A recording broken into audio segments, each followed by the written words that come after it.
Young Junk! Welcome to the Micheaux Mission.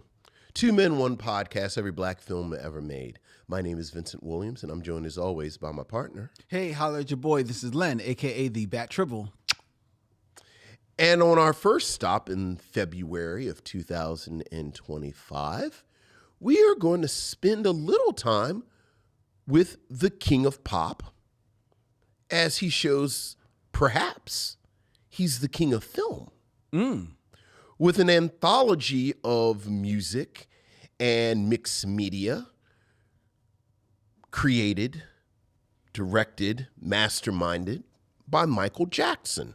1988's Moonwalker, brought to you by Lynn Webb.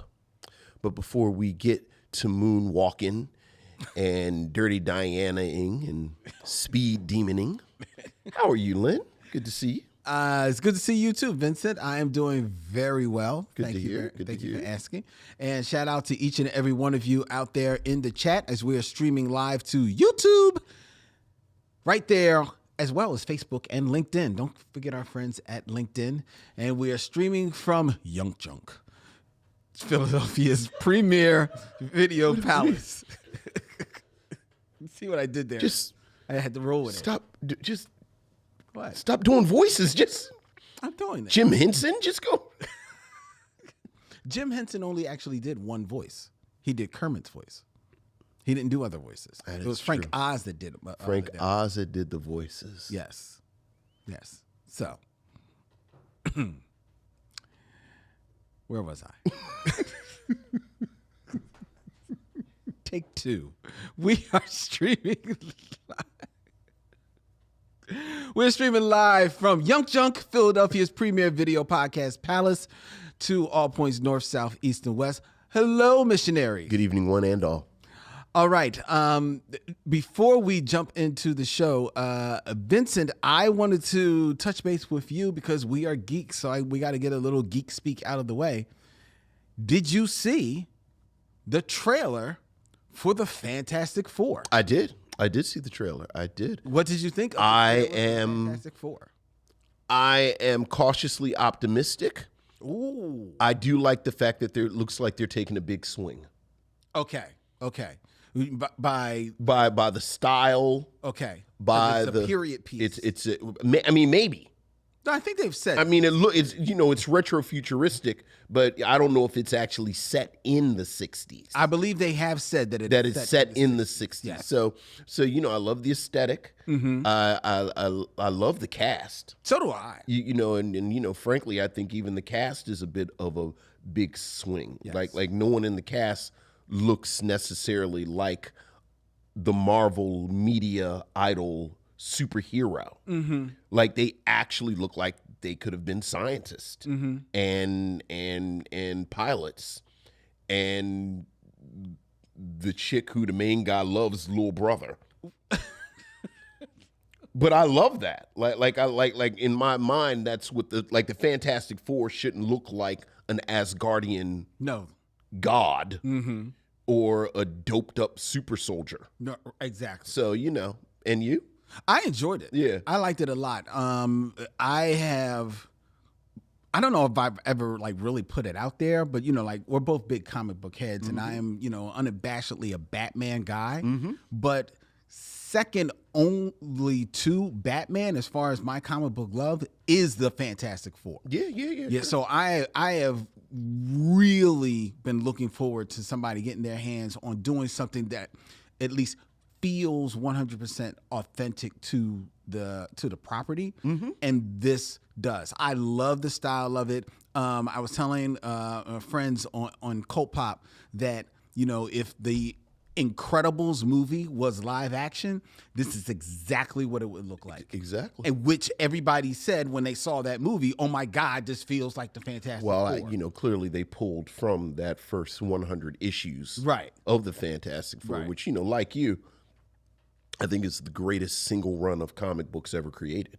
It very very well may be. So I am really, like you said, cautiously optimistic because you don't get a whole lot of the story, even though if you're a comic book head, you got enough of the story. Right. That you're like I saw enough that I don't need to see any other trailers. Sure. I don't need to see anything else. I am there. I was going to be there anyway, but I am locked in. I am going to be there. Must see viewing July, I think 25th. Sure. For Fantastic Four. All right. I am there. So. All right.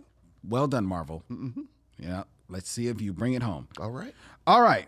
Let's get to it. Let's hear from our fans, aka the missionaries, and your emails, or as we like to call them, missives from the missionaries. So what else is going on, Lynn? We have emails, Vincent. Ooh, missives from the missionaries. Ooh. Ooh.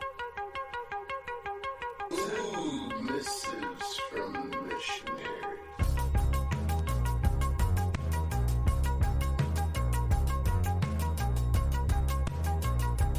Missives from the missionaries, Vincent. We got an email from Nicholas. Hey, what's up, Nick? Subject line is unpopular opinions Okay. on black movie soundtracks. Okay. Good evening, Len, Vincent, missionaries. I have a little game called Give Me Your Unpopular Opinions on Black Movie Soundtracks. I'll go first. Okay. While Poetic Justice is a meh movie, it doesn't help that the soundtrack wasn't memorable either. The Strictly Business soundtrack is an underrated soundtrack that is not talked about enough. While the Juice soundtrack is iconic and holds up really well, I feel icky about Don't Be Afraid by Aaron Hall. You should. Is it a catchy song? Sure. But listening to it again, as well as rewatching the movie Juice, I couldn't help to say how the lyrics to that song are questionable. Maybe I'm not an Aaron Hall fan after all. Would love to hear your thoughts. Nick. You say that he should feel icky about Don't Be Afraid. Yeah, because I believe the lyrics are something along the lines like you're locked in here and nobody can hear you. Pretty much. Yeah, so. Yes. And that is making me horny, I believe is one of the, right. one of the lines right. of the song. Right. So unpopular opinions on black movie soundtrack. I mean, actually, when you go into the 90s, late 80s and 90s, where the business pretty much was making meh movies and then just finding a whole bunch of like B tracks. I agree. From no established artists and maybe a couple of tracks some up and coming artists, and you call that a soundtrack. Yeah. I mean, you're going to find some soundtracks that are going to be very hit or miss. Yeah. You know? I think most of the soundtracks from the 90s were bad because I think they followed the formula that you just said where the record company just put some songs on an album. I think there were very few black films that had actual soundtracks. Yeah. Off the top of my head, there's Soul Food, there's, the aforementioned Juice, Waiting to Exhale was an actual soundtrack. But yes, so many of them. Boomerang was a great soundtrack. Yeah. And I think now, I could be wrong, but Boomerang always struck me as a soundtrack that was a lot of good songs, but they just all worked. Right. With the movie. Right. I don't know whether or not they actually give you the vibe of the movie, but they work. Yeah, absolutely. So, but thank you, Nick, for your email. We really Nick. appreciate that. We got another email, Vincent. This is from Belinda Silber. Hey, what's up, Belinda? Dear sirs, I've seen a 1936 movie twice titled Petrified Forest. Oh, this one must be for me. It's a 1936 movie.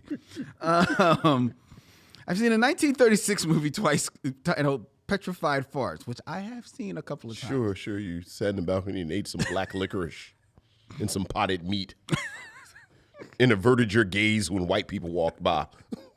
I want to know what white people didn't come into the balcony. Right. Blacks only.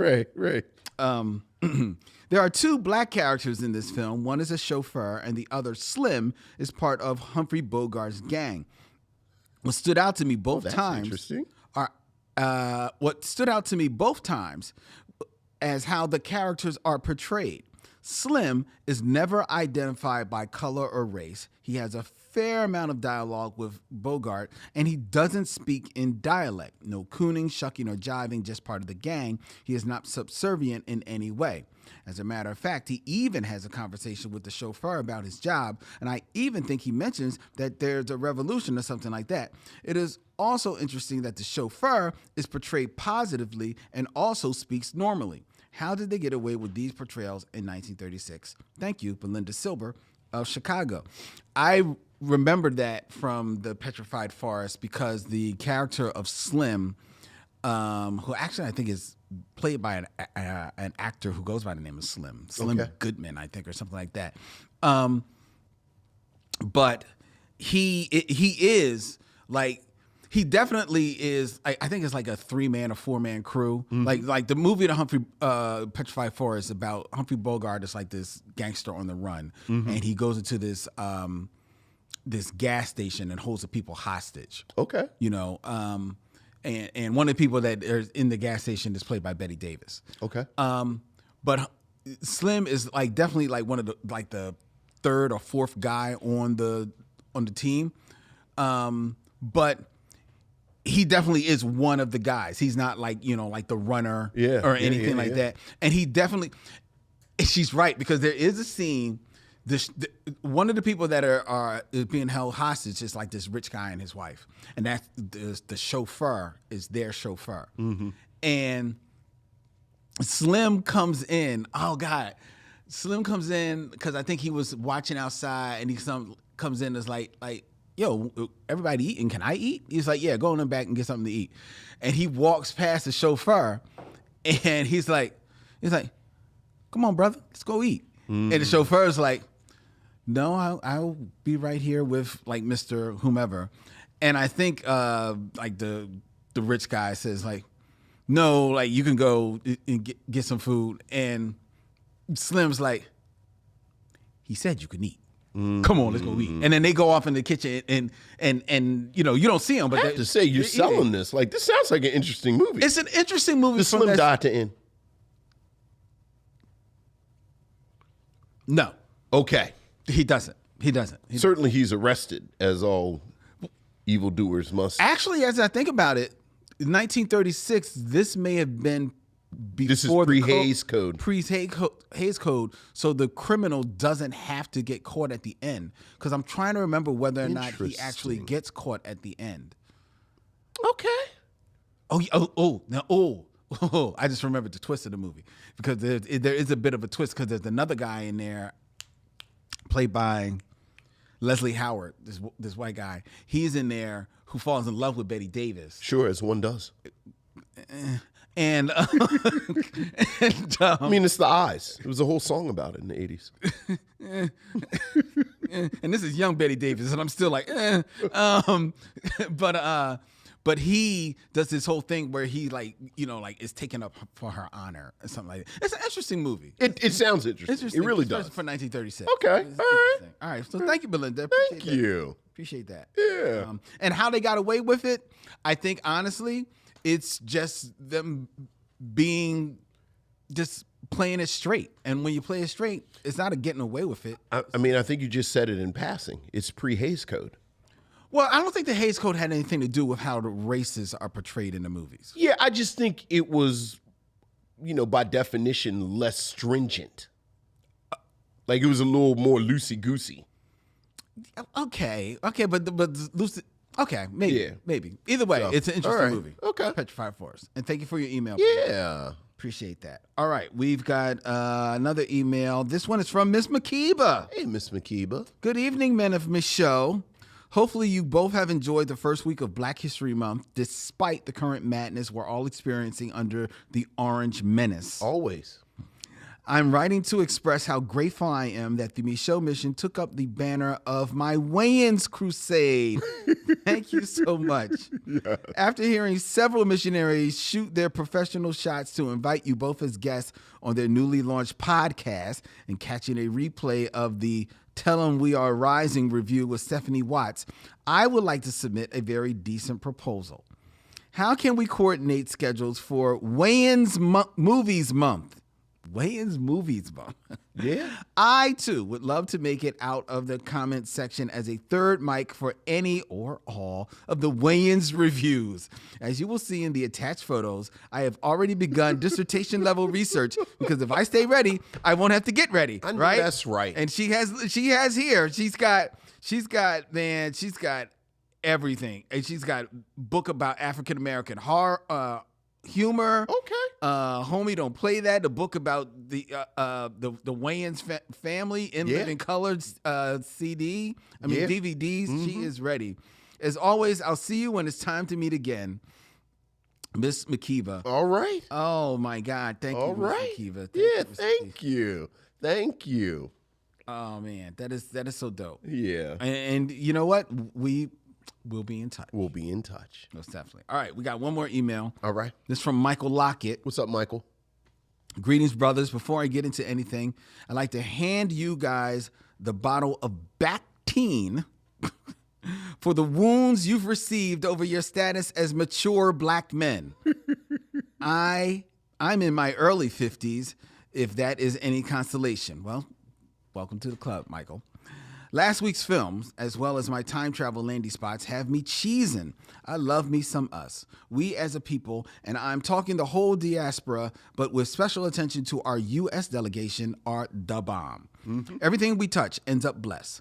Bacurau is a incredible film. Mm-hmm. Watching this bold vision of blackness has altered my own storytelling. This is one of the few black films I've seen where we don't hold back or soften our expression or vibrant life. Very, very true. Yeah. I will hand that, share your review of Bacurau with our guest, Darren Wallace, who actually really enjoyed. Oh, I'm glad. Yeah, he really enjoyed himself. He was telling me at work. Yeah, that's good. That's good. Good guest. On my time travels, I landed first at If Beale Street Could Talk.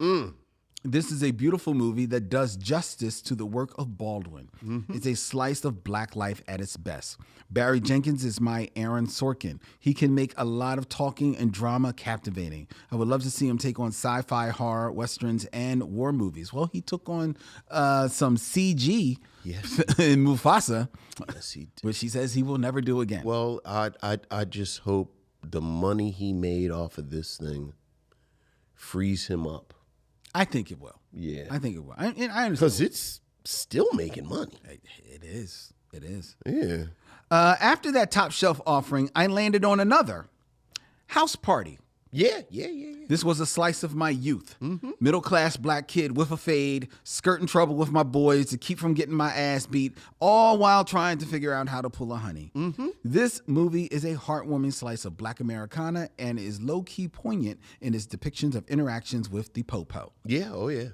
Since Kid, and more importantly, Play, was central in this movie, I felt it was my duty to bring to the missionaries, not in the know, Len's landmine list. These are people or subjects you should avoid stepping in or on with Len. Yeah. Number one. Van People's Sweet Sweetback's Badass Song. Yeah. Yes. Len not a fan. Not a fan. Len's not a fan. Not at all. Number two. Timok and the Last Dragon. Also not a fan. Not a fan, but I recognize its cult status. Okay. But not a fan. Number three. Play. Yeah. As part of the duo on wax, animated, or on film. It's a very confusing one. Yes. And can I tell you that for some reason, interviews with Kid and Play have been turning up in my YouTube algorithms. And now this is annoying me because I'm looking at Play there with his dyed hairline. They're fascinating, though. Yeah, They're fascinating. I find them Kid and Play are fascinating. I find them uninteresting. You haven't actually listened to any. I have listened to a couple of them. Haven't. I have. Then you're just not. I know that they gave props to Lady B. I'm not talking about props. I mean, just that like they were there. I know, but I like Kid. Like you can't even get these sentences out because you know, like it hurts you to tell the truth. But like you cannot say objectively, Kid and Play aren't fascinating to listen to. I like Kid. Kid looks like he's had a rough life. You can't say you like Kid and not like Play vis-a-vis these interviews because they're both giving the same interview. Number 4. Number 4, crimes against common knowledge. Like, there's 3 of us, but we're not the Beatles. King of Rock by Run DMC. Yeah. Number 5, Tyler Perry's Acrimony, a film by Tyler Perry from Tyler Perry and other movies like this. And number 6, South Street's cheesesteak tourist spots and those who rep them as actually good. Did I miss any others, Mr. Webb or Mr. Jim's is actually a good steak. Jim's is not a bad steak. Jim's is a good steak. Yeah. It's not a bad. It's not a bad. Yeah. I think this may be a like. I think people don't understand that like Pat's and Geno's aren't actually on South Street. Right. They're actually further. They're away. further over. Yeah. Jim's on South Street is not bad. And I have to say, as someone who moved to Philadelphia, the way y'all talk about Ishkabibbles has confused me for over 20 years now. I agree with you. I'm not that big. People hail Ishkabibbles. People talk about Ishkabibbles like, and I keep going, like I've been to Ishkabibbles 5 times, and every time I go, I think, well, maybe I just caught a bad one. Well, first of all, when did you move to Philly? 2002, maybe 2003. That may have been past its prime. Yeah, because Ishkabibbles definitely was a thing even in the like 80s and 90s. Talk about the chicken cheese steak at Ishkabibbles, like.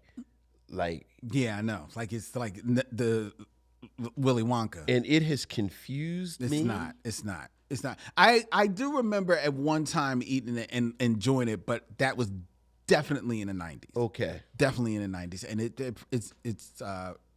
it's past its prime. To that point, I got a Chubby's chicken cheesesteak this weekend. Very good. Enjoyed that. All right. Finally, Michael concludes, as I am mad late to the convo, the songs that made me love hip-hop were Rock the Bells by LL Cool J. Okay. Run DMC Live at the Funhouse. That's a good one. And finally, a deep B-boy cut, All Nafis, The Soul by Hashim. Do you know this song? It sounded like you were having a fit just now. I didn't because spelled A-L. I didn't think you were saying words. A-L. I was about to go get you a hard candy. A-L-L-N-A-A-F-Y-S-H. I'm not familiar. Me neither. Okay. And in parentheses, The Soul by Hashim. I'm not familiar. Most people know this song as It's Time. Well, why don't you just... He was on some hipster nonsense. You may know it as this, but those of us in the know it as series of clicks and beeps, consonants and vowel sounds stitched together. Michael just proved that he is one of us because we probably would nerd if we knew it, we'd have nerded out like that too. Right. So I can't even be mad at you, Michael. Right. I can't even be mad. Like, what you know about hubba dabba dabba dabba hubba? Like, I don't even, like, those were not even words you were saying. I was sitting over here talking about being old. I was like, is this Negro having a stroke? Here's the thing. You were sitting over there asking whether or not I'd have a stroke. If I was having a stroke. I was trying to be cool in case, the show must go on. If I was having a stroke, so you were like, Dylan, I believe Len is having a stroke. Might you call the ambulance while I continue on with... Do we have theme music for that?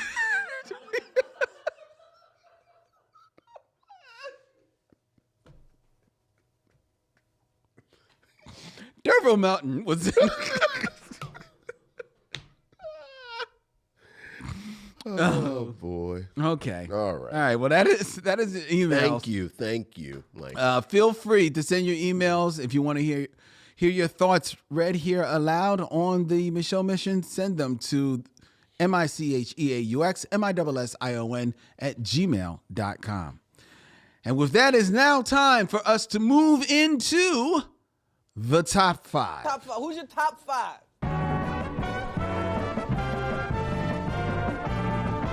My top 5 is. My top 5 is. My top 5 is. My Top 5, where I come up with a list, I read it to Vincent and you, and he shares with all of us his scintillating commentary on the list. Vincent, we're going to keep it in theme. Okay. We are going to be reviewing Moonwalker tonight from 1988, which is, as you mentioned, an anthology of shorts of music videos by Michael Jackson.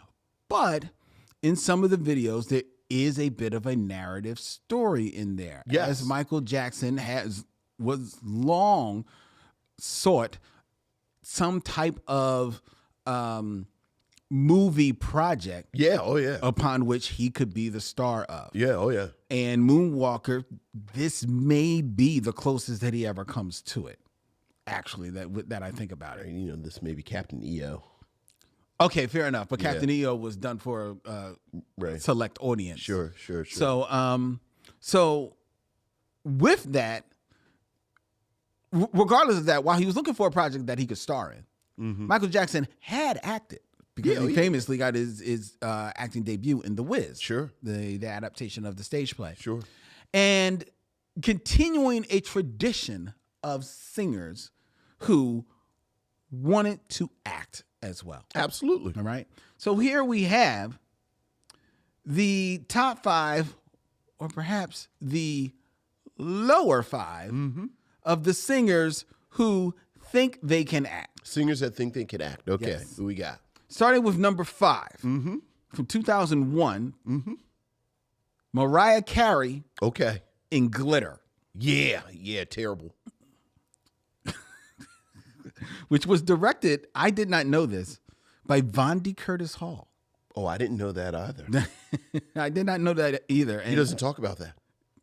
Well, he never mentions Glitter. We don't talk about Glitter. Right. Glitter, which starred Mariah Carey as Billy Frank, an aspiring singer who, along with her friends Louise, played by the Brat, and Roxanne, played by Tia Texada, tried to make it in the music business, where Timothy Walker, played by Terrence Howard, offers them a contract as backup singers to another singer. Glitter was heavily panned by critics and audience and was a box office bomb, with Mariah Carey winning the Golden Raspberry for Worst Actress. Some went on to call it one of the worst films of all time. It opened in 1,996 theaters and grossed $2.5 million in its first week. Mariah Carey would later say in a 2002 interview that it originally had a lot more substance, but ended up being targeted towards 10 years old. She said, and I quote, "It lost a lot of its grit. It was gritless, in fact. I kind of got in over my head with Glitter." Yeah. She was legitimately good in Precious, though. She was. Yeah. She was. She actually proved that she could, I mean, now Precious is almost 20 years, maybe more than 20 years later. Yeah. Well, I mean, okay. But I'm just saying, so you mature just as a person. Right. She was terrible in Glitter. She was horrible in Glitter, and Glitter's a horrible movie. Yeah, but she bounced back in Precious, and I wouldn't mind if she maybe did something else based on Precious. Based on her performance in Precious. All right, so okay. All right. Number 4. We have from 2012, an American military science fiction action film that I actually saw in theaters. Okay. That's directed by Peter Berg, starring Taylor Kitsch and Alexander Skarsgård, and in her feature film debut, Rihanna. It is Battleship. Why did you see this in the movies? I can't remember. What is the course of events that happened in sequence that culminated in you saying, we should go see Battleship? First of all, I didn't say I said we should go see Battleship. Did someone kidnap you? I said I saw it in the theaters. Sometimes you Someone just got to take it for the team. Some woman just. It's not chasing after some woman. It wasn't no dude who suggested this. There's absolutely no way a man suggested this to you, and you said, "You know what, Cornelius? That does sound like a good idea." Look, man. And we live the life that I do, and you have to take people to see certain superhero films. They have absolutely no desire to be within 20 feet of. All right, so sometimes this you is got to part go of the, do. Okay, all right. Fair enough. So I saw Battle. Fair enough, and I assume it wasn't that. Oh my God, it was a waste of time. Yeah. It was a waste. It was a waste of time. Rihanna she actually is not crazy bad in it. I know she's not, because when people talk about it, like, people don't say Rihanna ruined it. Right. It's just it's a dumb movie. Right. It's the first of all, if you know the game Battleship, because it's based on the game. You mean the science fiction movie based on the board game was a terrible movie? Really? Well, sometimes those work. No, they don't. Yes, they do. No, they don't. I'm trying to think of one. I would maybe I'll give you Clue, but Clue didn't involve aliens and that wasn't science fiction. Right, that wasn't science fiction. That didn't work. Okay. All right. I can't come up with one. Because they don't exist. Mario Brothers. Mario's Brothers work. It's not science fiction. It didn't actually work. It was a movie. The movie made $1 billion. The animated movie. Oh, you mean the anime? Oh, okay. I thought you meant I thought you meant like the one from. Oh no. No. No. I thought you meant the one from like 20 years. No. Hey, it's me. I'm out of here. Mario. No. All right. No, not that one. So Rihanna's okay. So Rihanna is bad in okay. But to your point, like Mariah Carey proved herself in Precious, Rihanna will prove herself at least as a voice actor. Yes, in Home. In Home. Yes. She actually is very good in Home. She is. So Yeah. All right. So there you go. All right. All right. Number 3. This is when I came to this show knowing that I was going to get in trouble on tonight's show. Mm-hmm. Mostly for what's happening later. But this point may get me in trouble. Oh, well, see, I know somebody who should be on this list, and I'm trying to see if you're actually going to poke the beehive or not. Oh, yeah. I see what you did there. Mm-hmm. But no. Okay. Number 3. Uh-huh. From 1990, mm-hmm. Graffiti Bridge. Yeah. Prince. Yeah. Who is bad. He's terrible in Graffiti Bridge. Bad in that movie. Absolutely. Bad movie. Yeah. And just really. In 1991, Prince was quoted as saying about Graffiti Bridge, "It was one of the purest, most spiritual, uplifting things that he'd ever done." And there it is right there. It was nonviolent, positive, and had no blatant sex scenes. Maybe it will take people 30 years to get it. They trashed The Wizard of Oz at first, too. He said this in what year? 1991. So 30 years after 1991 would have been 2021? Yes. So 4 years ago, he thought maybe we would have reevaluated it? Graffiti Bridge. Right. No. He took himself way too seriously. In Graffiti Bridge. He did. Like, I actually enjoy Under the Cherry Moon. I know because he does kind of, like, you can tell it's kind of tongue in cheek, and he's having fun. Mm-hmm. But yeah, he's so po-faced in Graffiti Bridge, but okay, yeah, that's a good one. All right, number 2. From 2000, an American action hood film written and directed by Robert Adutoyi. Mm-hmm. Turn It Up, starring 2 singers. Okay. That thought that it could act. Ja Rule. Oh my God. And Pras of the Fugees, as well as Faith Evans. I don't know if I've ever even heard of this. I've heard of it. I've seen it just in happenstance. Okay. Not in the theaters or anything like that. Proof that this was a bad movie. This movie had a budget of $13 million. Okay. Throughout its theatrical run, it grossed $1.2 million. Yeah. I'm trying to see who paid that to go see it. A flop. Well, Ja Rule probably bought out a theater. Yeah. That's probably what happened. Yeah. That is probably what happened. And turned it out basically another hood film from the late 90s, 2000s. Pras, who was always the least interesting of the Fugees.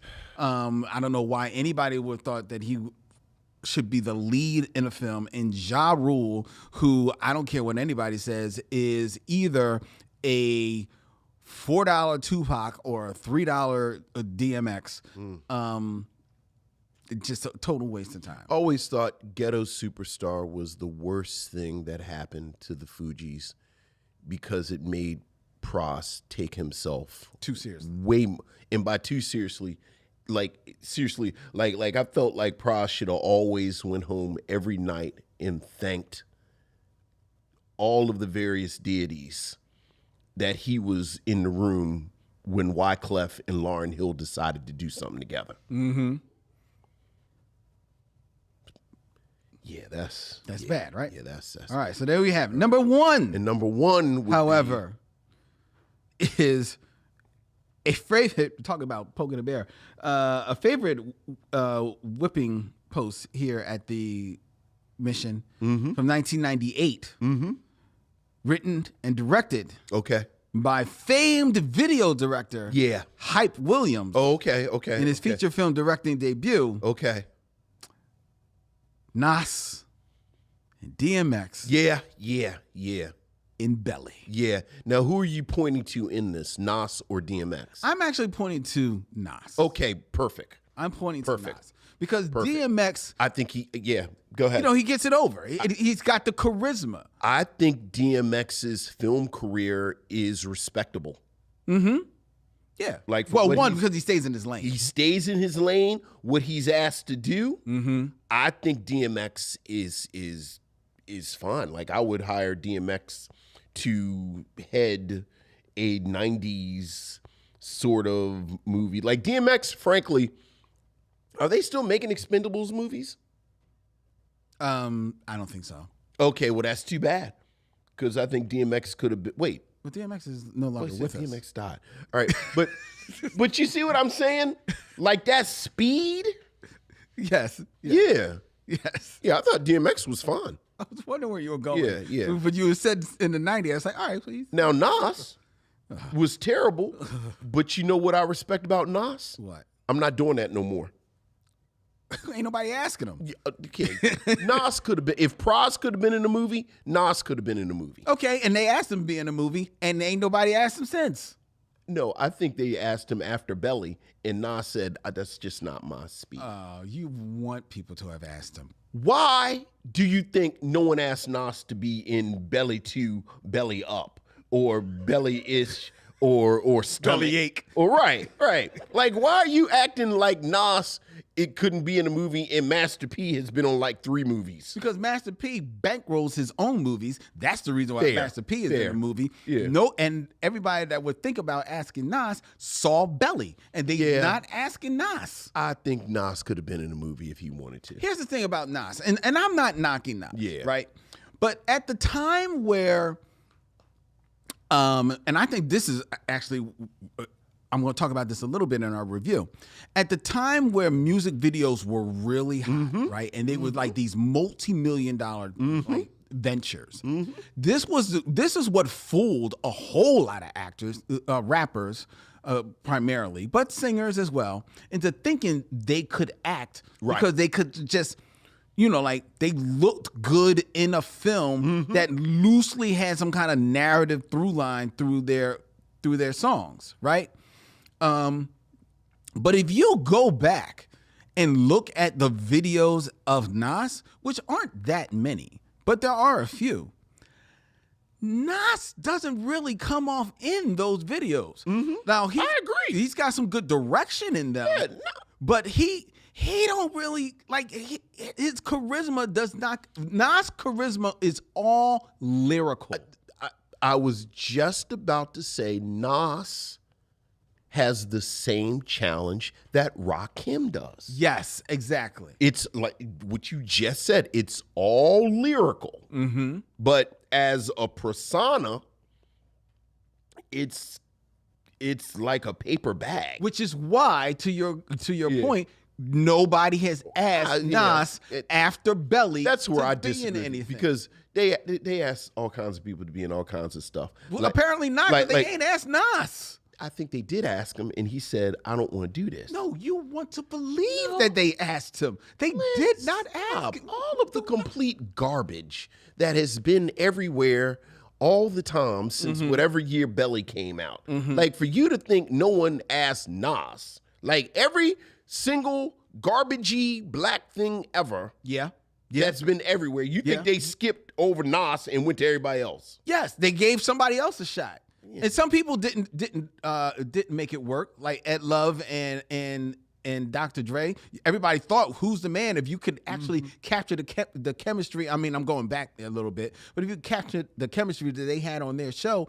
into a film, you had something there. It didn't work. Sometimes it doesn't work.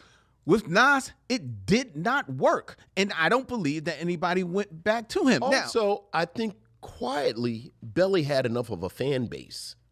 It's one of them cult classic type of things, I guess. But I mean, you're saying cult classic. I guess people love Belly. I don't know if people love Belly. Well, okay, there are people that love Belly. There are people that love Belly. There are people that love Belly, but they don't love Nas and Belly. They love DMX.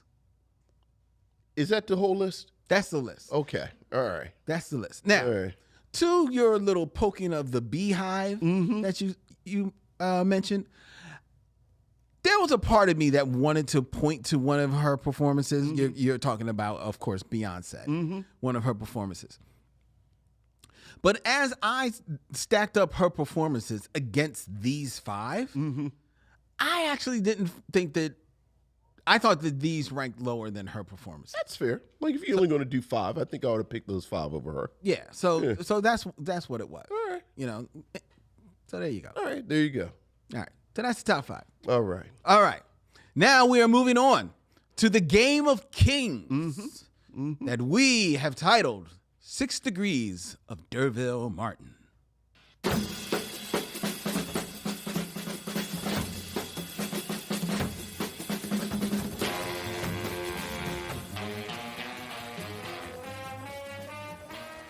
6 Degrees of D'Urville Martin, where I come up with 2 actors, present them to Vincent, and he has 6 films or less to connect them to D'Urville Martin. That one-man 70s blaxploitation action romantic star that you all know and love. We do.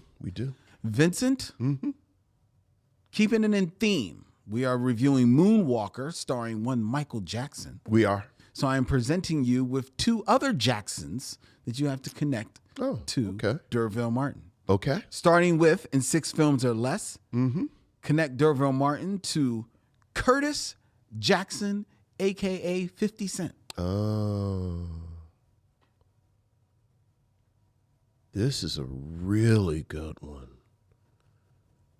Because I hate 50 Cent. Oh, yeah, I don't think the man. I don't think he's that talented, and everything that I've seen about his public persona, he seems like an asshole. Oh, so like lack of talent, and you're not a nice person. I've very intentionally avoided him his entire career. Also felt like he personified everything I hated about hip hop. Like his whole deal when he came out was. The protege of Eminem, right? That he had got shot 19 times. Like, and he just was real muscly. Like, no one ever talked about him as an MC. He was just real. He was just real muscly, and he got shot 19 times. All right. So I know he was that film was Get Rich or Die Trying. Yes. That was, but again, I very much avoided that, so I don't know who's in that at all. 50 Cent is in that movie. Thank you. Helpful. That's what they say about you.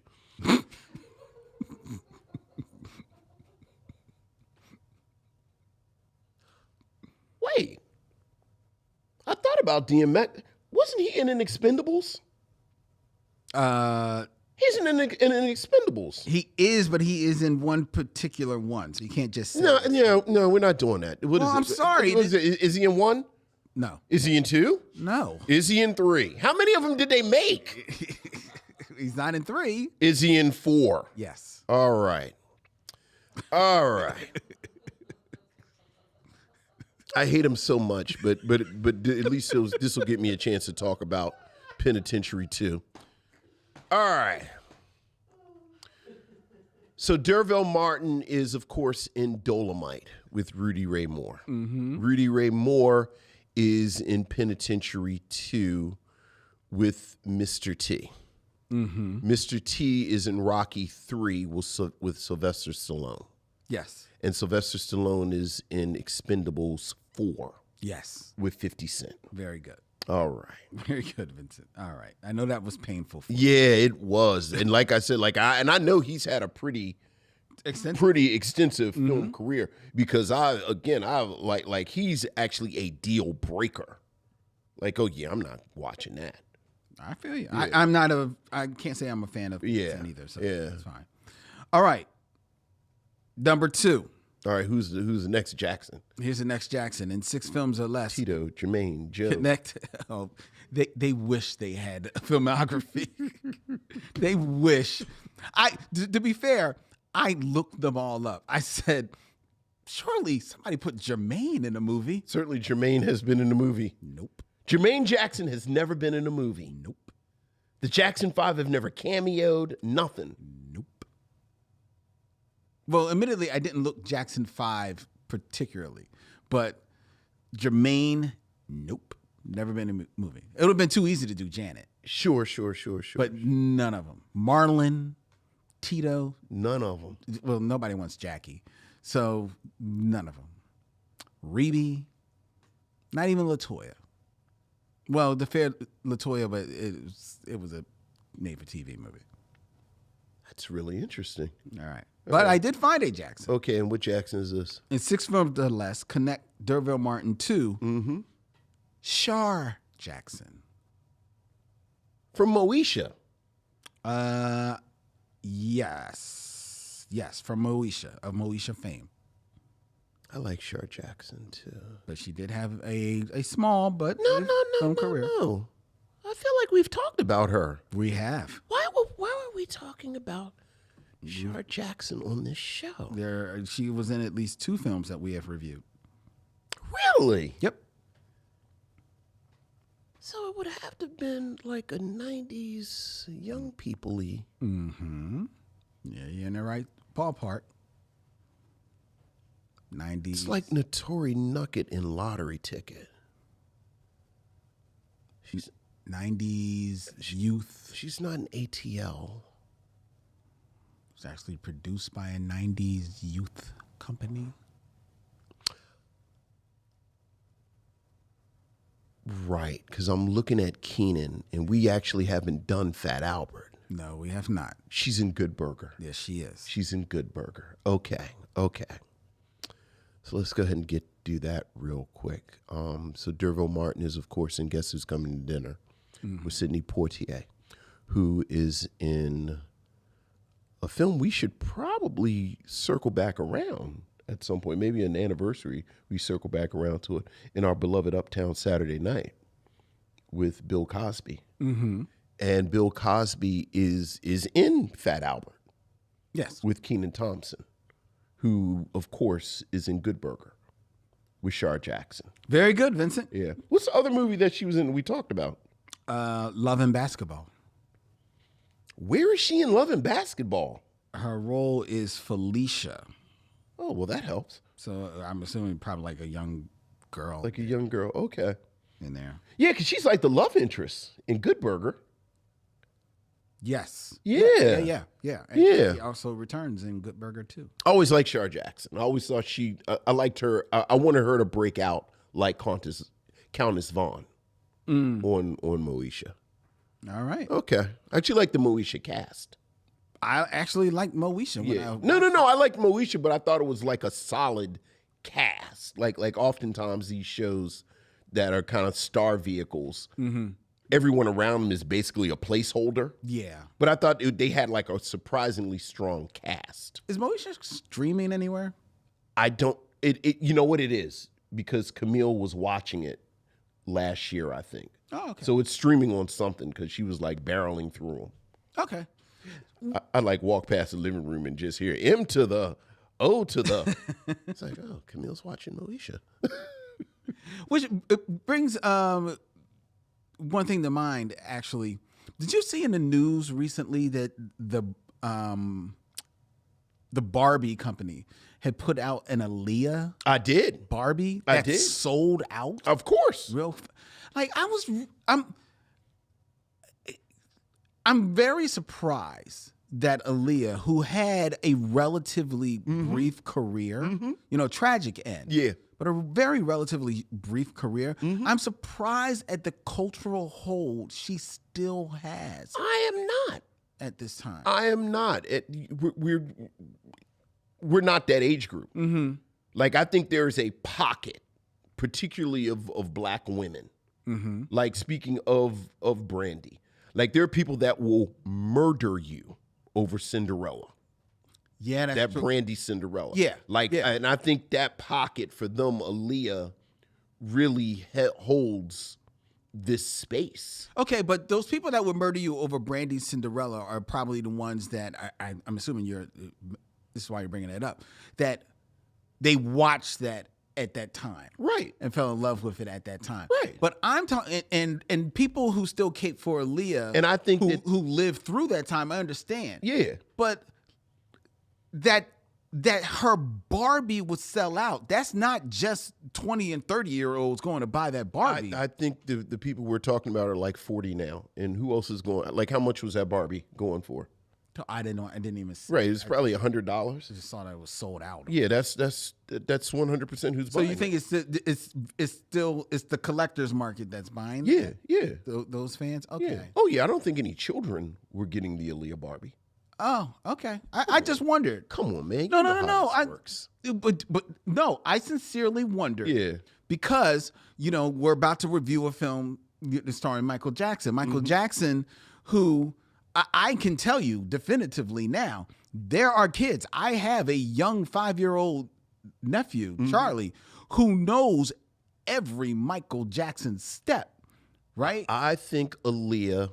So I wonder I whether won't. or not I won't Aaliyah- compare her to Michael Jackson, but I think Aaliyah has a cachet much like Lauryn Hill, Lauryn Hill? where like the Miseducation of Lauryn Hill came out in 2000 whatever. Right. But on every college campus, every little coffee shop, every little 17, 18, 19-year-old black girl goes through like a little Lauryn Hill phase where they kind of quote unquote, not even quote unquote, because it's them.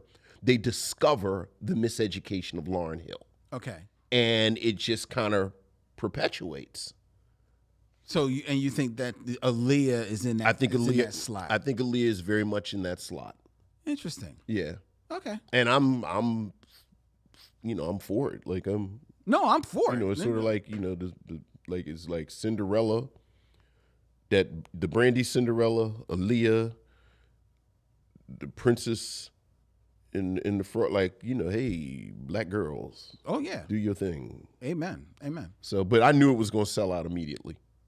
But I also believe that nobody under the age of 40 purchased it. I would be curious. Mainly the because demographics. they're the only people with the money. I mean, again, like, one of the things you and I talk about a fair amount offline, the concept of the boutique nerd stuff, like the $200 action figure. Yes.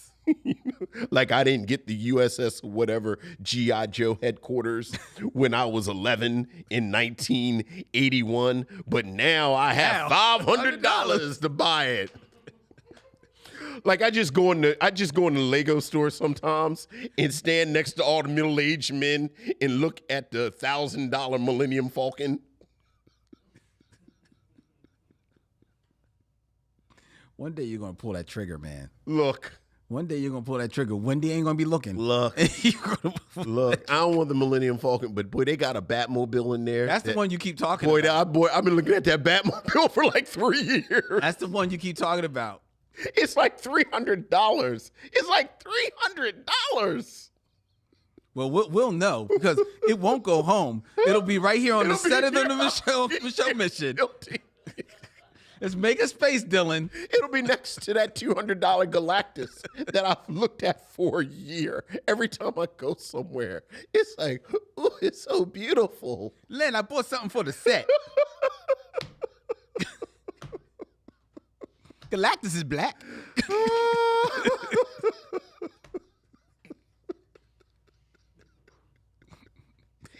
It's huge. It's like 3 feet tall and has all the different heralds. It's got a little silver surfer. It does. I know. It I've does. seen it. I've seen it. Oh boy! it. So yeah, I've seen it. that didn't surprise me at all. that Aaliyah Barbie sold out. I know how this works. Anyway. All right. Before we get into our review, I want to invite you, missionaries, if you are in the Philadelphia area this Thursday at 7 p.m., you can come to the Free Library of Philadelphia, the main hub right there on Vine Street, where Vincent and I will be doing a live podcast and talk back as we present the top 10 books that were made into black film. Mm-hmm. We've got a whole list of the top 10 black films adapted from books. We may even have a side list of 5 books that should be adapted into black films.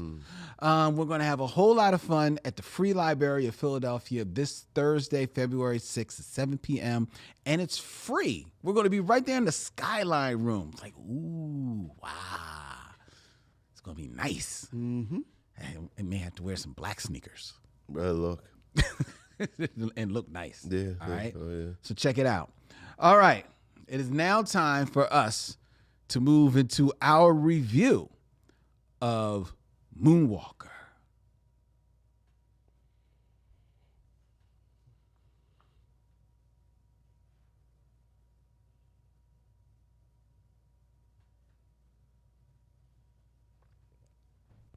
Moonwalker, a 1988 experimental anthology film starring Michael Jackson. Rather than featuring one continuous narrative, the film expresses the influence of fandom and innocence through a collection of short stories about Jackson, several of which are long-form music videos from Jackson's 1987 album Bad. The film itself is named after the dance technique known as the moonwalk, which Jackson was known for performing. He was. Moonwalker from 1988, directed by Jerry Kramer and Jim Blazefield and Colin Shivers, with a screenplay by David Newman and stories by Michael Jackson, was the choice of Lynn Webb. Lynn, Yes. what are your thoughts on Moonwalker? Show 'em on.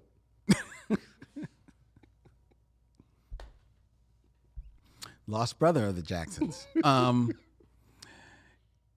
Yeah, so okay, this is the part of the episode where I'm going to make some people mad. Okay.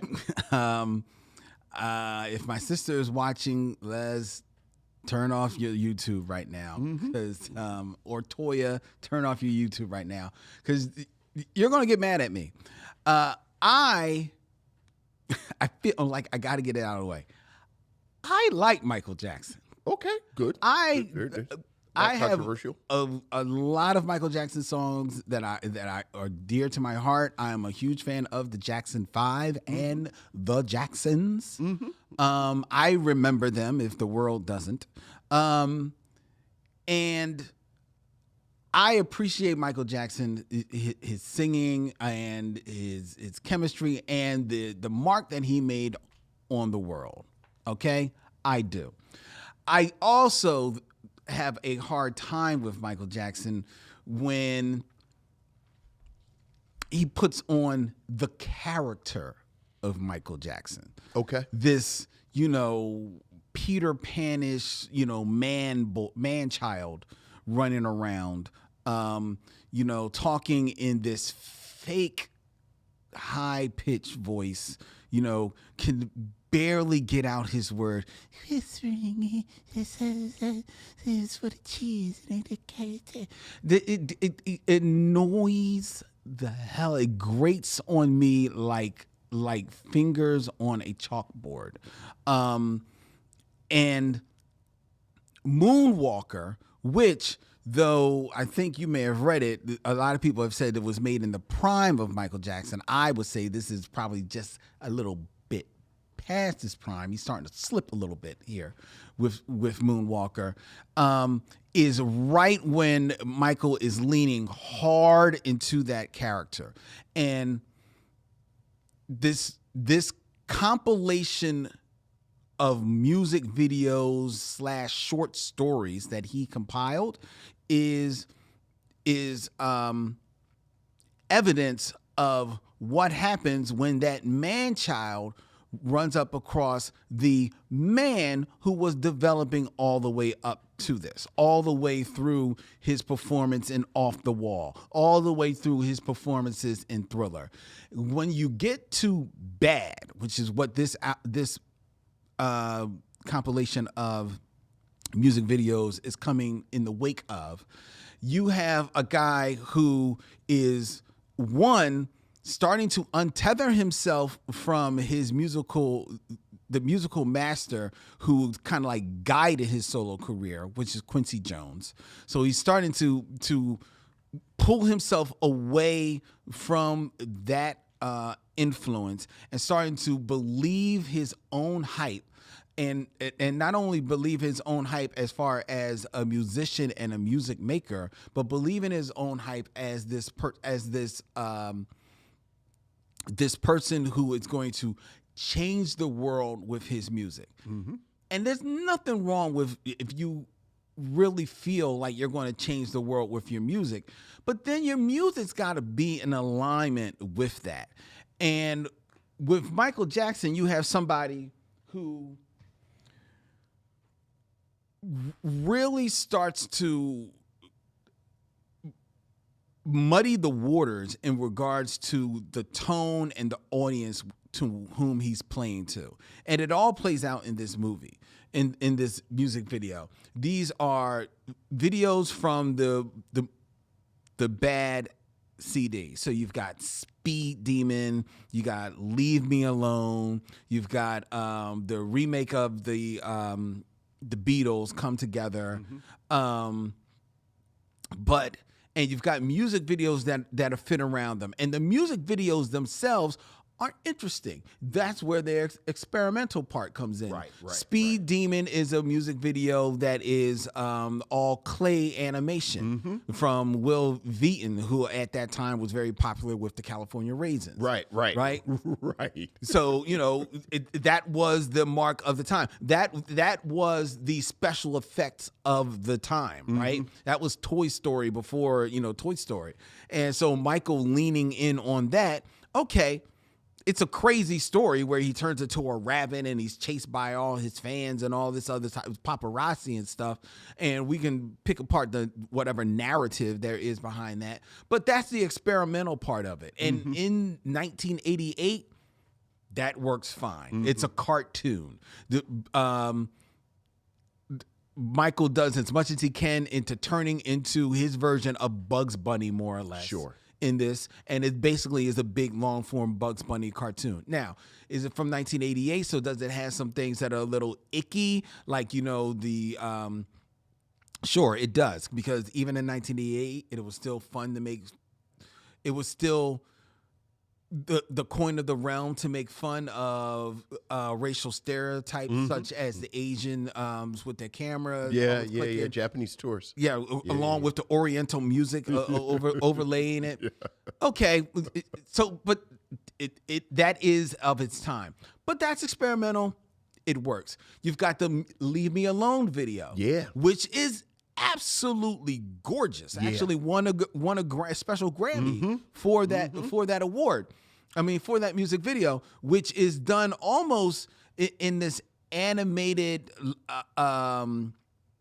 a collage Of of us, mixed it's- media. yeah, I was about to say. It's like very much has the vibe of some of the shorts from Monty Python videos, where Michael Jackson it himself becomes this this amusement park through which you see all of these different facets of his life that the media has kind of like played up, the tabloid to bigger in life, all the tabloid stuff, the hyperbolic chamber, the Bubbles the chimp, the room dedicated to Elizabeth Taylor, and all of this type of things. And he's kind of like sending them up in this video along with this song, which is just an okay song, but the video makes it like really stand out. That is absolutely amazing, and it's a standout moment in this video. And then you have the music video of Smooth Criminal, which everyone heralds for a long time as one of the last great dance videos of Michael Jackson, that introduced him like the kind of like that the gangster motif that he would kind of like wear till the end of his career, or unfortunately end of his life, in this video with the deep lean and stuff, and ode to 30s gangster films and everything like that. And that's a very sharp video, that music video. All of that works in and of itself. And if this was just a 30-minute compilation of music videos, it'd be fine. And they all talk to different audiences because they're, all of the songs are adult songs. They're not like, risque in any way, but they're definitely more talking to an adult audience.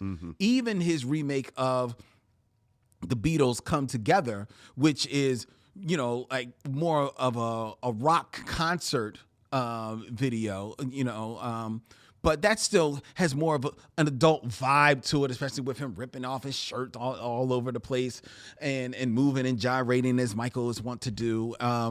So that has like, still, it's for the teen or adult gaze. But the rest of this that is wrapped around this hour-and-a-half movie is Michael Jackson leaning in to wanting to be this Peter Pan to kids, little kids, pulling little kids around, playing with little kids in the field, like running around with the fields. Come on, kids, let's play. They don't even know how to play with a soccer ball. They're throwing around a soccer ball. They're playing catch with a soccer ball. I love that so much that apparently he doesn't know how soccer works. He doesn't know how soccer works. I'm like, what is happening here? This is fantastic. And like the kids, there's one scene like the Smooth Criminal is built out to like this huge narrative where these homeless kids are on a roof and they're looking down at Michael Jackson getting dressed, and they're like, oh, there's Michael getting dressed. And then they see Michael coming out of his house all decked out in gangster lean. It's like, there's Michael looking all nice. And next thing you know, there's the Gestapo of machine guns shooting at him. Like just tearing up his building. Like, what is this for? Then you get a flashback. Then you get a flashback to the field. To the field where they're running like lilies in the field. All of a sudden, with the sound of music. But hark, Michael Lee, the dog Skipper, runs away with the soccer ball because he knows how soccer works. And now Michael, who was playing in the field with 3 kids, but then just walks away with the one white little girl into a cave. Into a cave of spider webs. And that looked great. It's a wonderful visual. It's just pulling her. She's like, Michael, can we go back? And he's like, Katie, come on. Let's go into this cave. Let's go into this cave. Right. Follow me into the cave. That's which right. in 2025, it doesn't wear well. Michael Jackson pulling any grown man pulling a little kid into a cave. 1988. I don't know how much they were PSAs. Hey kids, remember, if Michael Jackson never shows up and asks you to go into a cave with him, it's perfectly fine. I was waiting for Mr. T to come from behind a rock. No, you don't, Katie. Stay away from Michael Jackson. Don't go in the caves with Michael Jackson. Thank you, Mr. T. But Drink your milk. Say no to drugs. Listen to your mom and your daddy. Do your homework. and go kick the soccer ball. Don't go in the caves with Michael Jackson. Stop it, Mr. T. Stop messing around with the kids. And then, but you have to go in the cave because if you don't go in the cave, you don't find the spider button that leads you into the secret lair of Mr. Big, played by Joe Pesci. Yeah. And then Joe Pesci shows up. In heels. Yeah, in the top knot. He's got a top knot. I'm like, what? What are we doing? And he's in charge of all the drugs. He's in charge of all the bugs and all the drugs. Right. And I want to addict the world to the drugs. He just rattled off all the cities and how he controlled the drugs in all the cities. Starting with the kids. And Michael is like, he can't do that. Like, eat your heart out, Avon Barksdale. Joe Pesci control all the drugs. You want your corners, you can have your corners. He has Poughkeepsie. And all of a sudden, somewhere in this film, Michael Jackson turns into a transformer. As one does. He literally, I lied to you not, turns into a transformer. Yeah. And starts shooting rockets all over them. I called him Michael Miss Prime. Well, he was. Because not only does he turn into a Michael Miss Prime, he turns into Kit. He turns into a car. He turns into a car. And Turns into a car. he turns into what was that? The show with the rocket? It turns into a giant robot. He turns into a giant rocket. It's a Johnny Sacco. Johnny Sacco. Yeah, John Sacco thing going on. He turns into a giant robot plane. Yeah. I mean, like, what is happening in this movie? And this is all a narrative where Michael, I think he has lines, but he's That's the part that bothered you. yeah, I don't know what the hell is going on. Who is this for? Who is this for? Is this a rhetorical question, or you want me to actually answer this? Because I have an answer. Save your answer. Okay, all right. Okay. Save your answer. Because I haven't gotten to the part at the end where Michael now, you know, he's the movie says he saves the kids. He really doesn't save the kids. He runs. Michael just runs he runs away from the guns. He runs away from Joe Pesci. He leads the kids into danger. He leaves the people in Smooth Criminal to get shot up.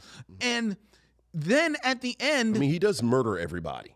okay. Joe Pesci's people, like, he does technically save the kids because he murdered everybody. True. Okay. True. All right. And then at the end, he leads the kids into what is, again, you find out is backstage at his concert. And he's like, come on, kids. Eventually, you find out. Eventually, because before it just looks like this corridor. It's just him in a warehouse with Just some in kids. a warehouse with some kids leading them. It's like, come on, kids. And this is the end. So it's like this is the Remember, kids, if Michael Jackson wrap-up asks you part. to go into a dark building, go in there with him. And as he's walking through the kids, there's electricity just shooting out of one of the sockets. Yeah, oh yeah. And the kids get scared, and Michael laughs. He laughs at the kids. He's That's like, right. come on. Fucking kids. I'm like, what the Yeah. What the fuck is going on Yeah, in this yeah, movie? yeah. And then he leaves the kids with, of all people, Tootie from Goodfellas. Yeah. AKA Frank DeLeo, his manager, his real life manager, who actually was Tootie in Goodfellas. I'm not making this up. He leaves the kids with them. You'll be safe with him. and I'm going to go on stage and sing Beatles songs. What is happening in this film? Michael,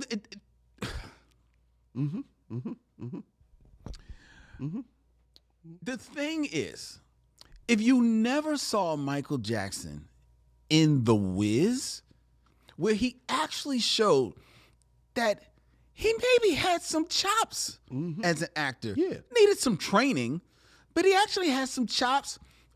The natural charisma that is Michael Jackson. I think You actually thought that he might actually do something. If you never saw him in The Wiz and Quiet as Kept, if you never saw him in the long-form video Thriller, yes. where he actually does act a little bit. Yes. And he's not quite the man-child. He's still basically like Michael Jackson. He's not all, like the fake falsetto is there a little bit. Look, but he's still a man. Just to interject with Thriller, my absolute favorite acting of Michael Jackson. In Thriller, in the beginning, when Ola Ray says, I'm scared and I want to leave, and she gets up and leaves, there is a split second where he looks at her and the anger in his eyes where you realize it's foreshadowing. And I said, that's acting. Yep. Go ahead. And if you, I love that moment in Thriller. And if you saw all that, you think, hey, all this time Michael Jackson is looking for an acting role, it makes sense. He's got the chops. Maybe, start do another supporting role, but he's big enough a star. Why can't he get a role in a film a la Prince made it in Purple Rain? Why can't Michael get his own Purple Rain? The reason is because Michael Jackson changed from Thriller and Bad, because I contend that this happened probably right after Bad was made. He becomes this man-child. He becomes this Peter Pan character, and he never lets go of that for the rest of his life. And that is the biggest impediment.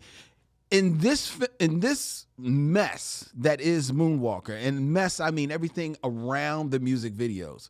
In this mess that is there are possibly opportunities for him to show that he's got maybe some type of chops about him. There's some.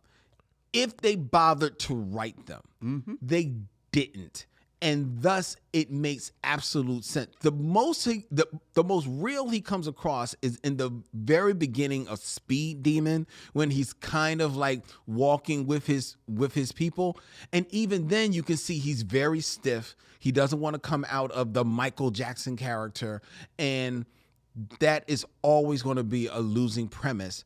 And that is why he was never able to find that star vehicle for himself. And ultimately, I think that is why this Moonwalker, which was the idea was to create this star vehicle. Hey, nobody's going to give it to me. I'll be part of the creation of it for me.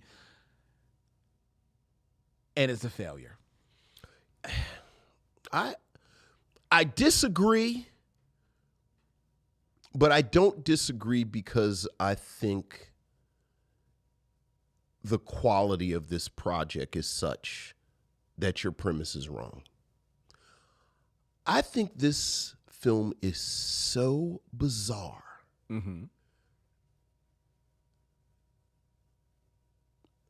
Well, first and foremost, I could not take my eyes off of it from beginning to end. Off of him? No, this whole project. Okay.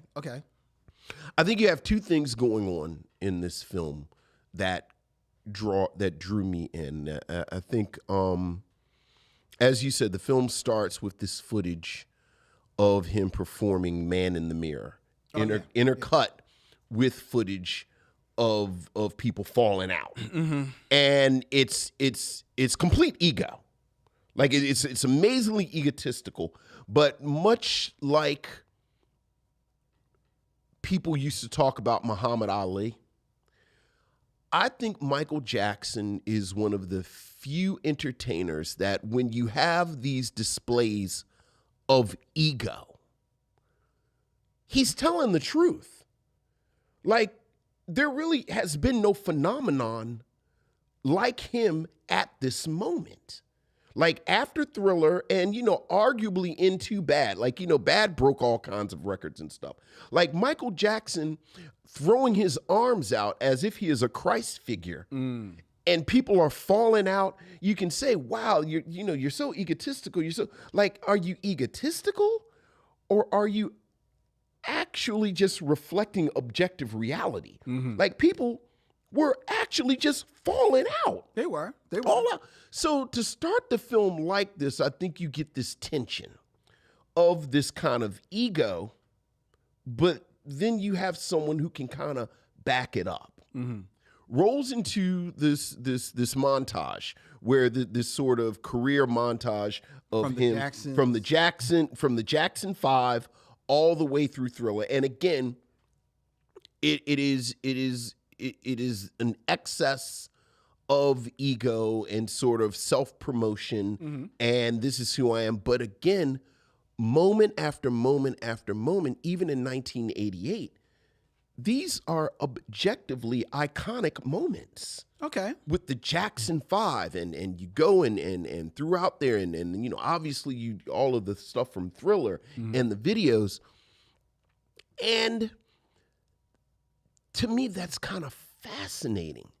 That he's one of the few people you can really think of in entertainment history that is like pure ego, but then also pure talent. And they kind of meet together. So there's that, and just to skip ahead to Smooth Criminal, as you said, there are moments in here where you're like, oh my God, it's Michael Jackson. Like, for my money, you're saying it's the last great dance performance. I think Smooth Criminal is actually the greatest choreography in his career. Like that Smooth Criminal segment really made, like, I really was even sitting here watching it this afternoon. It's like, yeah, this is Michael Jackson. Like this, and this is Michael Jackson, I would argue, at the zenith of his ability. Okay. Like I think so much of Thriller was him coming into his own. And then this is a year after Thriller, or however many years after Thriller.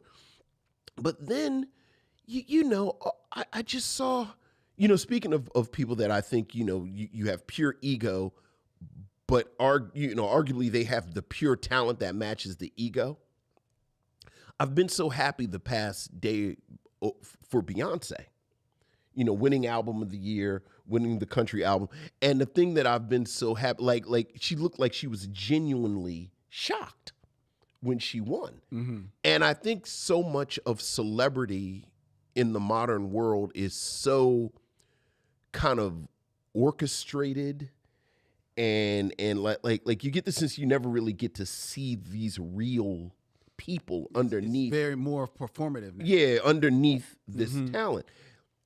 And the thing that I love so much about Moonwalker is it's so unabashedly weird.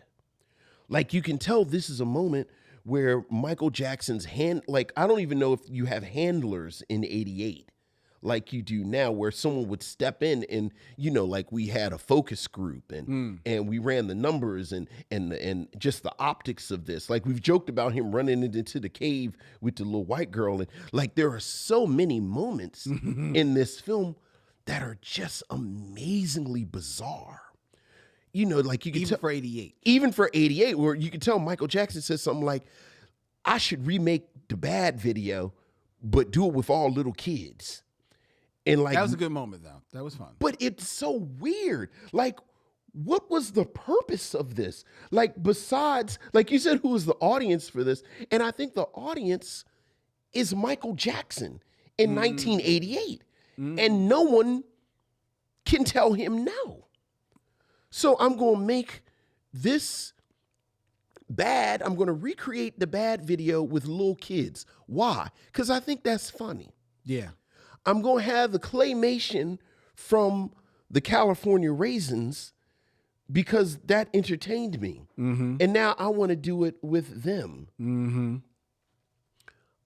again, that's Michael. I think like I said, I think Smooth Criminal, that's the actual Smooth Criminal segment, and you get an extended segment, like I think so many of us since then, you just see the video and you forget this was an extended musical performance, but as you said, it's embedded in this completely bananas story. I know. What is this It makes thing? no sense. Now, I will say, though, I'm sorry to cut you off.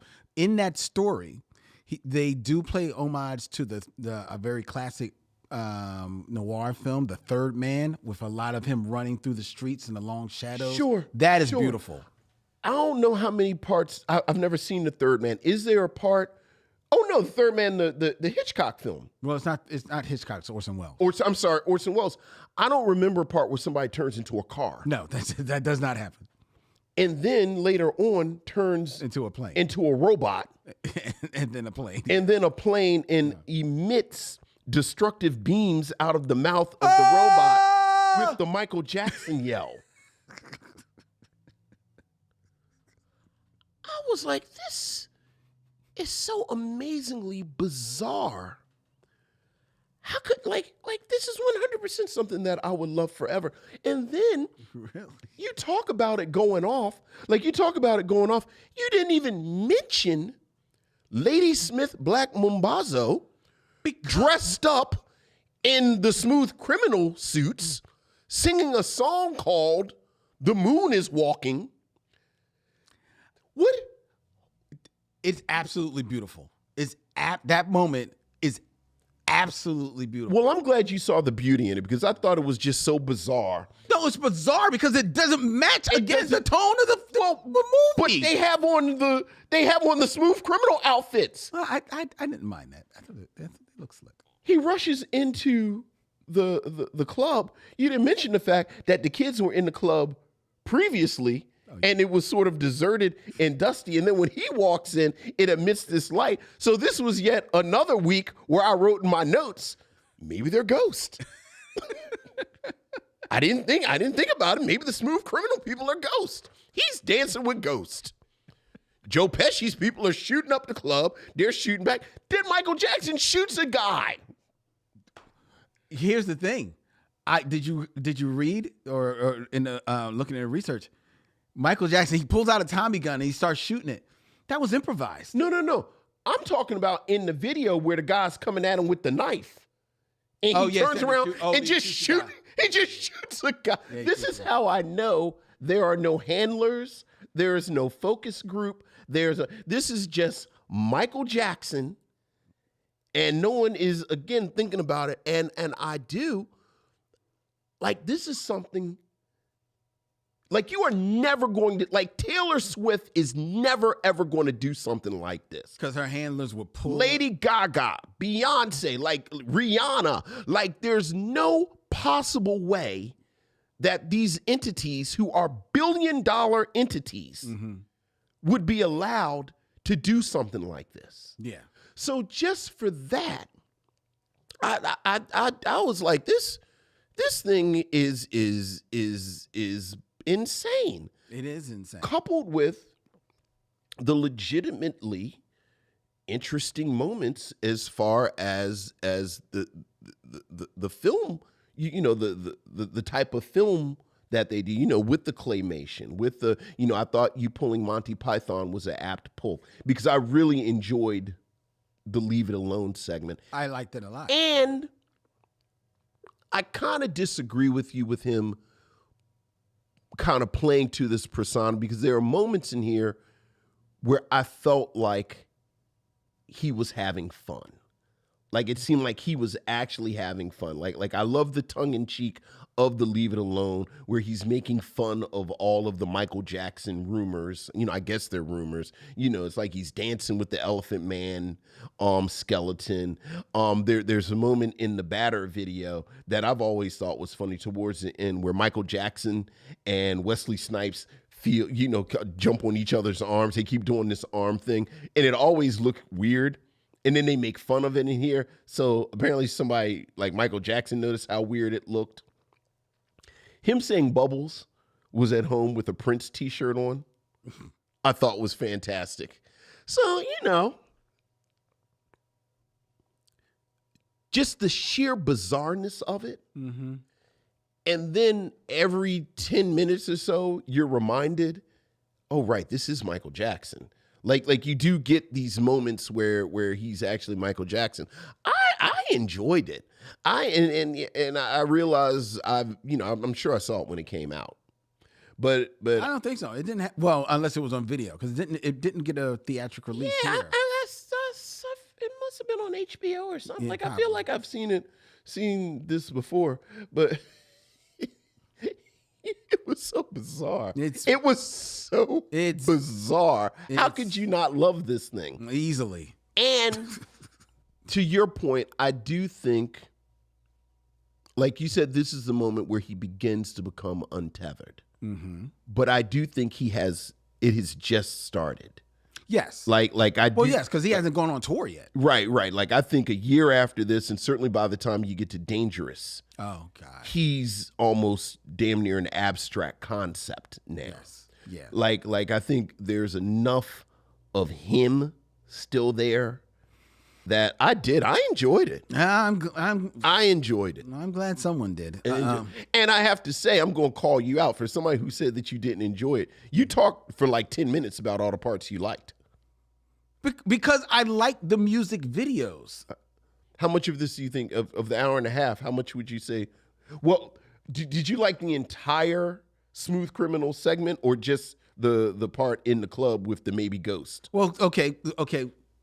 What are you saying when you say the entire segment? Because technically, the kids up on the roof is part of the Smooth Criminal section. So no, I didn't like that. You didn't like the kids on the roof? I recognize the homage to Third Man. I recognized it when it was happening. Mm-hmm. And the theatrics of that I liked. But the whole narrative piece that they were trying to piece together felt stupid to me. You didn't find it just bizarre, like we talked about? Michael It's Jackson bizarre. It's bizarre, but I also think like the mixing of the tones like that is like, who are you? Who is this for? Again, it was just weird. Well, okay, there's weird, but then there's also like, I understand you. If Michael Jackson, you're right. Michael Jackson is making this for Michael Jackson. Yes. It's complete indulgence. It's completely for an audience of one. Yes. Right? And you get in where you fit in. Right. Okay. Fine. I see that. Well, I don't fit in because in one moment he's running around with kids and dogs throwing around a soccer ball. The next moment there's hails of bullets going off all over the place. Yeah, because he murders a lot of people. Yeah, there's drugs being talked about. There's some Joe Pesci in a hair bun and Joe Pesci. Let's put it out. Joe Pesci, he grips up this little girl. He slaps this little girl around, and there are some scenes of it where it's in shadow, and there are some scenes of it where you see him slapping this little girl upside her head multiple times, and at one time throwing her down on the ground and standing his foot on top of this little girl. I mean, he's in charge of all the drugs in the world. What do you want, Len? What did you think he was going to do? Who is this for? Look, they didn't even... We talked maybe, I forget when we were talking about this, a little year. Like I told you, I was looking at all of the opening credits of the Sid and Marty Krofft shows. Mm-hmm. And it is amazing how many of them revolve around the premise of a stranger showing up and running in the caves, running in the spaceships, running in the boats, and little kids are like, hey, let's go on an adventure with this stranger. Because the 70s and how this kind of weirdness is interesting. I think it's the same kind of energy in it. Like, I don't know which. This is not the same kind of energy. Like at the beginning, he's saying We Are the World. I mean, Man in the Mirror. And in this, a little white girl gets stomped out by Joe Pesci. Because what you're talking about, And then he turns into a robot. what you're talking about in the 70s are the Saturday morning fare, right? That is made for kids and kids going off on some crazy, stupid adventure like kids do. Right, with a stranger in the cave or a talking boat. You know what? Spaceship. That has been the premise of not only like Saturday morning cartoons, but of many of pieces of literature as well. So, okay, that stuff kind of happens, right? In a compilation of music videos that are for adults. Now, I'm not saying it's for adults, though. Those music videos, those songs are for an adult audience. They're not for kids. They're not for these, and I'm saying kids because these are kids. We're not talking about teenagers running around in this movie. We're talking about little kids that are maybe 10, 11, 12 years old running around in this movie getting slapped repeatedly upside the head and getting Joe Pesci's heel stepped on their neck. So are you against... While Michael Jackson sits there writhing and pinning, stop it. So are you against little kids getting stomped out just generally, which I think we can all agree is wrong? Or are you against the depiction of kids getting stomped out? I want this movie to choose a lane. I want Michael Jackson to choose a lane. I think but he's chosen the lane. Yes, the he lane chose is him. The lane is him. But then that's a window into what he thinks is acceptable. Yes. He thinks it's acceptable to put on screen. Really weird. Well, it's not. And interesting. But that's not something that I want to champion. And I wouldn't think that Michael Jackson would want to champion that. And I think that people that are that's interesting. Do you think like 3-4 years after, do you think Michael would have disavowed Moonwalker at some point? If he was still alive, I think he would. It's kind of like the Sesame Street anniversary box set where they had the warning at the beginning of the very first episode because they were all playing in the junkyard. I think. Hey kids, don't play in the junkyard. Well, we did. We just mentioned about Graffiti Bridge.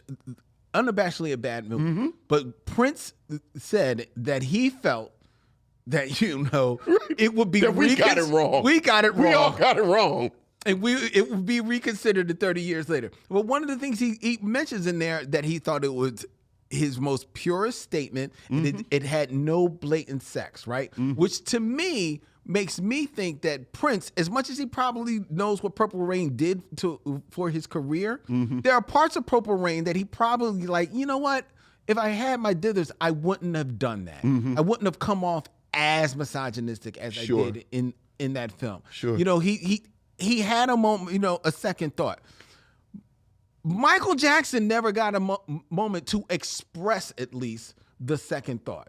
And I would like to believe that Michael Jackson, if he was alive today. No, it was a bad guy hitting on her. I mean, it's not like he was a villain. Yeah, but he's the tonal shifts in that. He was a villain, but Michael ain't far from a villain, pulling these kids around wet electricity, wet cords, and into caves with spiders. I mean, clearly they're hobo children. So, nobody cares. Why doesn't he buy him some damn clothes? He's walking around in $80 and $800 suits. Why can't he buy him a meal? Because the air and the outside is their food. We're hobo children. We live in the outside. I can't take him to the house, but I'll take you to the cave. Let me take you to the cave. They were hanging out on the roof. I did just hanging on the roof. In the middle of the night? What the hell? I actually wrote my notes, where are your parents? And I said, oh, maybe they're hobo orphans. There were hobo orphans. So why doesn't he take... He obviously had a house. They were looking down in the house. They knew where he lived. Why don't you knock on the door and give him a dinner? Give him a block of cheese. Bring them some beans that they can cook over a fire. And a harmonica. So they can sing hobo tunes. Have a stick in a bindle so they can travel. As hobo children. I'm sorry, Lynn. I loved it because it was so bizarre. How can you love it was so bizarre. And again, we live in this moment where celebrity and everything is so manicured and so controlled and so filtered and curated and just sort of antiseptic. I really did think it was a breath of fresh air to see someone on this level. Oh my God.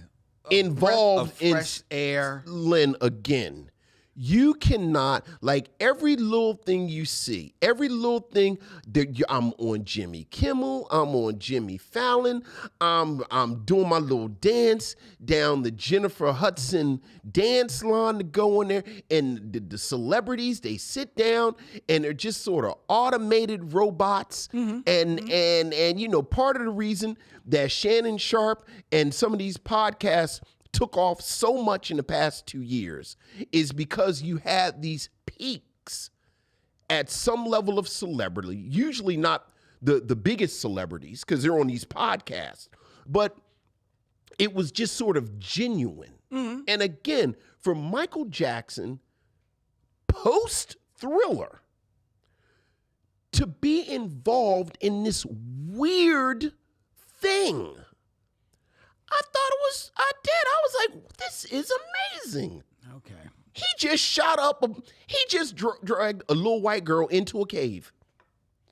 And this is something that they said we're going to put out. It's just children running around on the rooftop in the street in rags. And he's not doing anything, but he's going to take them to the concert and watch, like, That's all. like, that's all. That's all. He ain't give him a meal. No sandwich for you. Matter of fact, when he walks into the concert and says, "Here goes my manager," he grabs a drink. Yes. Did he get them some soda? Are they about to sing "Come Together"? Can they play a guitar? Did they just do that lean like he did? They just came from a heroin experience. Girlfriend just had Joe Pesci's foot on her neck. She can't get a Pepsi? No. No, you cannot. That's for the new generation, not you. I was upset that her name wasn't Annie. He ain't even sing about her. He don't give a damn about her. Like, he don't talk about Katie in the song at all. He's very concerned about Annie. No concern for Katie. And now I'm going to turn to Robot. You're bugging. This is fantastic. Moonwalker's fantastic. Would you recommend? No. See, you're a hater. That's not a hater. You're a hater. It's not a hater. You're a That is hater. not a hater. All jokes aside, I think Smooth Criminal is worth the price of admission. Okay, look I up think the Smooth. I think if you've never seen the extended Smooth Criminal, it's worth the price of admission. No. You can see Smooth Criminal video on YouTube. You can go see that. You can go see the Leave Me Alone video on YouTube. Speed Demon doesn't really wear well because it's a horrible song. But, you know. Speed Demon is terrible. But if you want to go, like, look at the clay animation and check that out. The only thing that's I thought the possible. montage of their career was great. I actually think that's on YouTube, too. But the only thing that is maybe worth the price of admission, and I would say no, is Lady Smith, Black Mambazo at the end with The Moon is Walking, because it's a nice song, and I thought that moment was was like well done. Can I tell you a secret? Yes. I never liked Lady Smith, Black Mambazo. I never liked him. I never liked him. Michael Jackson pulling white kids into a cave, fine. Lady Smith, Black Mambazo, I never liked him. nah. I never liked him. You don't like Joy. I do like Joy. I just, it's just, you know what it is? It's the way they were introduced to me. Like, that sort of white baby boomer world music Okay, yeah, but they fan. can't help it. I know that's not their fault. I mean, But it didn't influence how they came across. I know. Like, to be clear, I think, you know, that's what, but I do. Like, I was introduced to it, you know, that sort of Simon, not Paul Simon. That Paul Simon diamonds in the heels of my shoes, and then you remember it was that period. It was like you'd go to the record store and there was a section that just said world music. Well, yeah. And it just had all of it.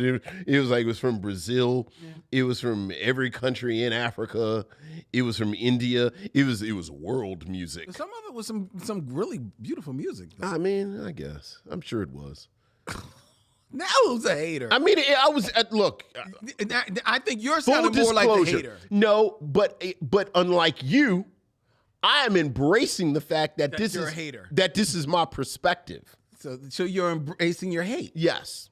Yeah. Okay. So say it. Like, I didn't say Lady Smith's Black Mambazo was bad. Like, that's very definitive. Mm-hmm. I said I don't like them. Mm-hmm. And then furthermore, I understand part of the reason I don't like them is the way they were introduced to me. Mm-hmm. And that carried over to world music at large. Right. And then at the end, when they showed up in the like they actually had them dressed up in the Smooth Criminal outfits.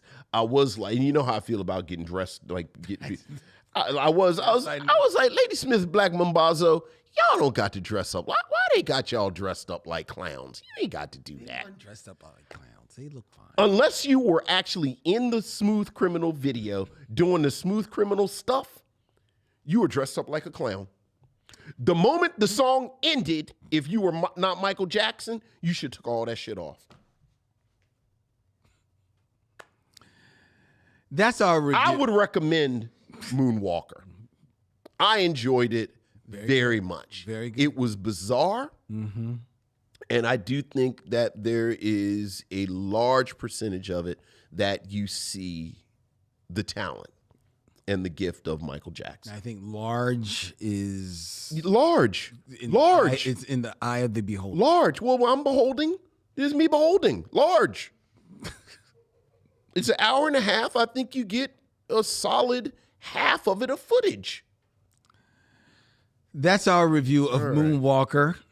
Before we tell you what we're going to be reviewing next week with a very special guest, I invite you to share your thoughts on this review and everything else that you have witnessed tonight by email. You can email us at micheauxmission@gmail.com. That's MICHEAUXMISSION@gmail.com. You can always find us on social media, Instagram, Facebook, on our Facebook group at Micheaux Mission. You can always find the Micheaux Mission wherever you find podcasts, whether it be Apple Podcasts or Spotify. Please find us, follow us, subscribe, give us a 5-star rating and review. That helps people find our show, which is also available on YouTube, where you are watching us as we stream live right now. You can subscribe, hit the bell, and be notified of when we go live, as well as when we put up all of our videos all during the week. The Micheaux Mission goes live every Tuesday at 7 p.m. from Young Junk, Philadelphia's premier video podcast palace. If you want to book yourself some time in one of the beautiful studios here of Young Junk, you can email our guy Dylan at youngjunk.com. That's DYLAN at youngjunk.com. The Micheaux Mission is also a proud member of The Podglomerate. The Podglomerate, they make podcasts work, such as ours, which will be returning next week here with our very special guest from the Sticky Note Conversations. Erica Washington is actually coming to town. Very nice. From Las Vegas, I believe. All right. To sit in live. All right. With Vincent and I. Very nice. To review one of the biggest films of 2024. Yeah. Wicked. Yeah. Oh, yeah. Right here. Live on the sets of Young Junk.